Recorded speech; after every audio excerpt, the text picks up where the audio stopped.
بسم الله الرحمن الرحيم. قبل ما ابدا الكلام واقول السلام بقول تحيا مصر العظيمه، مصر ام الدنيا، مصر قد الدنيا.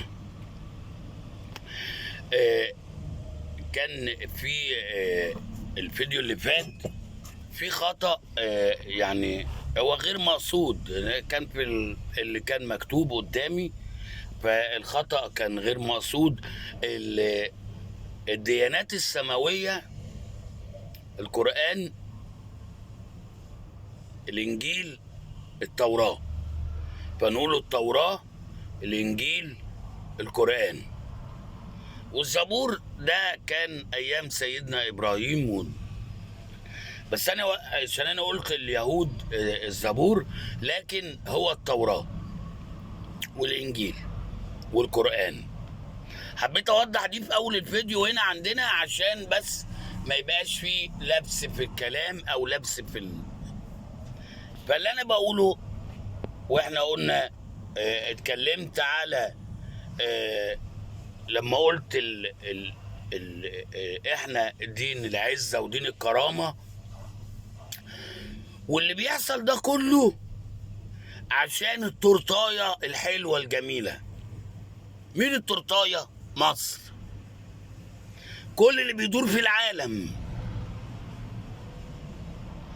وكل اللي بيحصل في العالم مصر. وانا بقول للشعب خليكوا ورا الإدارة، خليكم ورا الإدارة المصرية اللي ماسكة دلوقتي تحت رئاسة الرئيس عبد الفتاح السيسي. الرئيس السيسي اتربى واتعلم في وسط عمالقة الجيش وعمالقة القوات المسلحة اللي هي تفوقت على العالم كله. شخصية مش أي حاجة، شخصية فاهم ايه اللي بيتم. عشان كده من أول ما مسك بدأ يعمل الطرق والكباري عشان لو حصلت اي حاجة لا قدر الله، اي مصيبة، اي حاجة، الجيش ينتشر باسرع ما يمكن. الناس مش فاهمة الحتة دي. ولما اجيب واحد من الجماعة المستثمرين من بره واقول لهم عندي حتة بالصحراء، يقول لي هروحها ازاي؟ بقول له عندي طريق، تعالى اركب وبوديه باقصى سرعة. طب لا هصدر المينا ايه؟ عندك طريق، عندك قطر كهرباء، عندك قطر سريع وبطيء، عندك طرق سريعة وبطيئة، براحتك اركب اي طريق اللي انت عاوزه. فلازم يجي عندي يستثمر.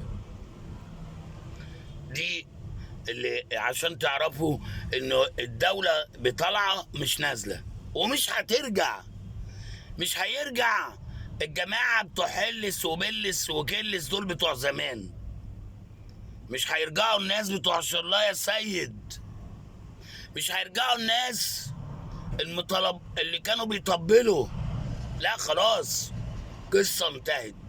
الشعب فاهم والشعب واعي والشعب عارف ان الشعب المصري محدش هيضحك عليه تاني.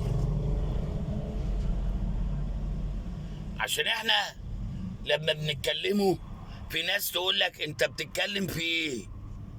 انا بتكلم في رؤية البلد، في رؤية ان البلد طالعة في نهضة، في نهضة زي اللي عملها السادات واللي عملها عبد الناصر واللي عملها محمد علي. في نهضة، نهضة صناعية كبرى هتشوفوها وهتعرفوا ان الاستصلاح اللي حصل في الاراضي اللي بتعمل والدلتا الجديدة كل ده. انا بس حبيت اوضح لان ليا يعني هستمر معاكم في الفيديوهات. فاحنا النهارده لازم نوضح للشعب، لان الشعب 3/4 ما بيتفرجش على القنوات، ما بيتفرجش على الاعلام المتوجه ليه. لا، النهارده الشعب بحته الحديده اللي قدامنا دي بيسمع التوك توك والفيسبوك والتويتر ومش عارف ايه والواتفار والواتساب والشغل اللي هو بيأخر مش بيقدم، ومش هخش بالحته دي عشان انا تعبان. لكن نرجع لاسرائيل. نرجع لاسرائيل. اسرائيل هي اللي صنعت حماس. بصراحه ما حدش يقدر ينكرها. اسرائيل هي اللي صنعت حماس. واسرائيل لما صنعت حماس عاوزه تموين، فده كان مع اشتراك الاداره الامريكانيه والاداره الاسرائيليه مع دوله عربيه اللي هي قطر.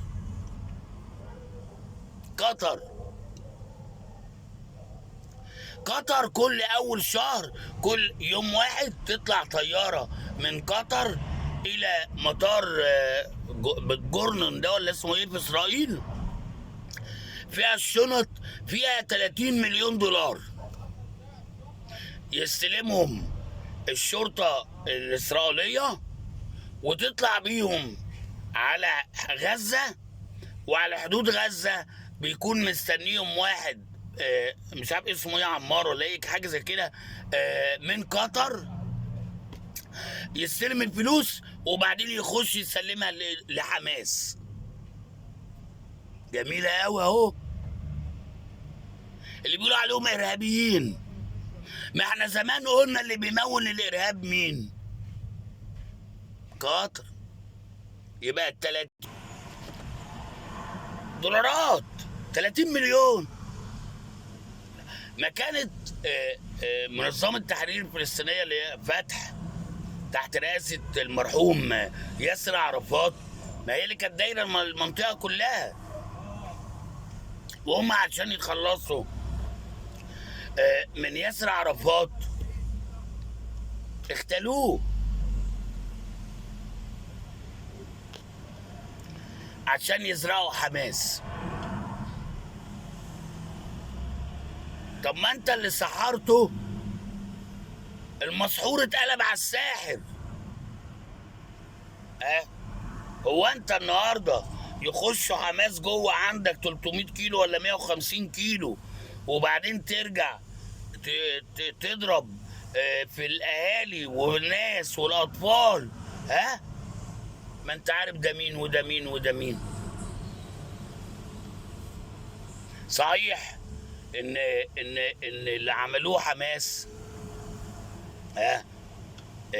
هو قال احنا عملنا الضربه دي في سريه تامه، لان هو عارف ان كلهم جواسيس على بعض. طيب وانا قلت ايه الحب بتاع اليهود للمسيحة او المسيحي لليهودي؟ ما هي اوروبا وامريكا 3/4 مسيحة، مش عيب. لكن ايه الحب ده؟ طب يا عم الامريكاني ما دام بتحب الجماعة دول، ما تاخدهم عندك في الصحراء في الغرب الامريكي فاضي كله، خد اليهود عندك. طيب دي مسألة وبقول رأيي. ايه الحب بقى؟ ايه المنفعة اللي انت بتعمل الموضوع ده؟ وانا قلت لكم هقول موضوع، والله ما حد هيقوله ابدا. اللي هقوله دلوقتي ما حد هيقوله ابدا، وانا بقوله لله. يعني انا بخلص اللي انا سمعته، وسمعته من بعض الجماعه المسايحه، وبعض اللي هم بيقولوه الجماعه اليهود. شوفوا المقوله ايه، هم عاوزين يبنوا هيكل سليمان. طب ليه؟ طيب على انقاض المسجد الاقصى، ماشي، ويجيبوا البقرة ويذبحوها تحت الهيكل. مش تعرفوا بس دول هم محرفين الانجيل، والتانيين محرفين التوراة. عندهم ناس برضه زينا زي الشيخ الشعراوي والجماعه دول اللي هم بيفصلوا الايات وبيقولوا الاحاديث ازاي. فعندهم هم بعض الكهنه وبعض القسسه كانوا ده بيقول تفسير لحاجه عندهم وده بيقول تفسير لحاجه عندهم. طب التفسير ايه يا عم يوسف النجار؟ اليهودي بيقول لما نبنوا الهيكل على انقاض المسجد الاقصى ونجيبوا البقره نذبحوها فتنزل، خلي بالكم، تنزل نار من السماء فتحرق المسيحيين يعني اهل الصليب، وتحرق اهل القران اللي هم المسلمين، فدول يتحرقوا يموتوا، فاحنا اللي هنبقوا عايشين فنروح نخشوا نفتحوا الباب يعني يخشوا الجنه. اليهود في عندهم واحد فصل كده عندهم من التوراه كده بيقول. طيب اليمة التانية بقى بعض التفسيرات في الانجيل بيقول ايه؟ لما اليهود يبنوا الهيكل ويذبحوا البقرة فتنزل نار من السماء فتحرق اليهود والمسلمين واحنا نخشوا الجنة. عشم ابليس في الجنة، عشم ابليس في الجنة. انا بقول الكلام ده وهم عارفينه، يهودي او مسيحي عارفين الكلام ده وحافظينه كويس قوي ومعتقدين بيه قوي. عشان كده العلاقة الحب اللي بينهم حب مصلحة، اللي هيخشوا الجنة على انقاض على الدم. شوفوا وصلت بيهم ايه التحريف، شوف وصل بيهم التحريف. هو ده اللي هم معتقدينه وهو ده اللي هم بيقولوه، وتحدى اي حد يقدر يقول الكلام ده، ما حدش يقدر يقوله. عشان كده احنا وصلنا للمرحلة دي، لازم نوعوا الشعب، لازم نقولوا الشعب يا شعب مصر العظيم، يا شعب مصر العظيم. نعم، خليكم ورا رجال الجيش المصري، خليكم ورا قواته المسلحة، ما تخافوش ما تخافوش. وانا قبل كده قلت يا سيسي يا جبل ما يهزك ريح، والله ما نفاق ولا تطبيل زي ما بيقولوا لي، لا انا عارف، لان انا دخلت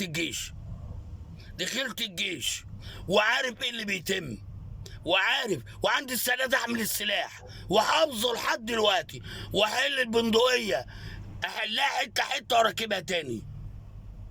رجال، لان ده مصنع الرجال، الجيش مصنع الرجال. نعم،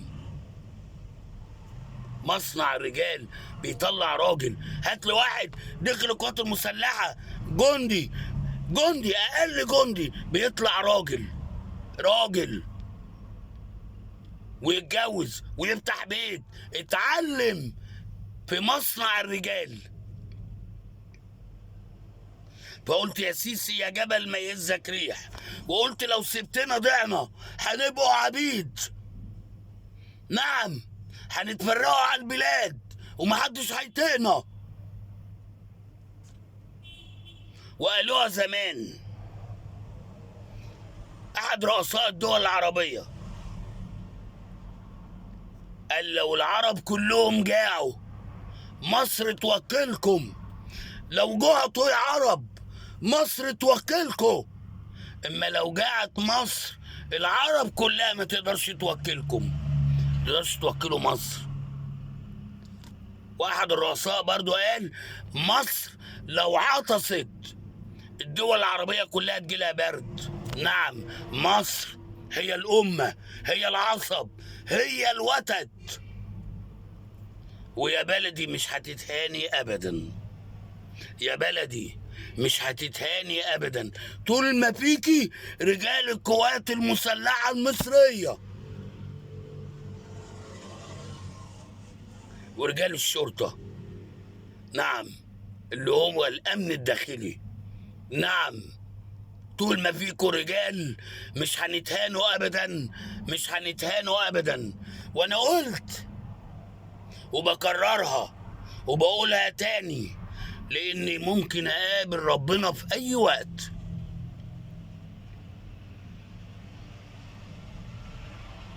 حافظوا على بلدكم يا مصريين، حافظوا على بلدكم.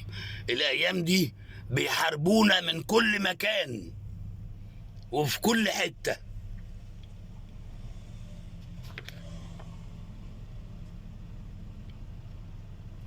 ختمت الكلام وقلت السلام، وقلت تحيا مصر العظيمة، مصر أم الدنيا، مصر قد الدنيا. والتحية العسكرية لأن كنت في خير أجناد الأرض. تحيا مصر، تحيا مصر، تحيا مصر. اعذروني اللي أنا طولت شوية في الفيديو ده، لأني كنت المفروض أقسمه على فيديو تاني، لكن راجع لكم بفيديو تاني، فانتظروني إن شاء الله. ويا ريت الناس اللي بتسمع تمعن الكلام وتعرف اللي احنا علينا ضغط وحرب رهيب. بشكركم.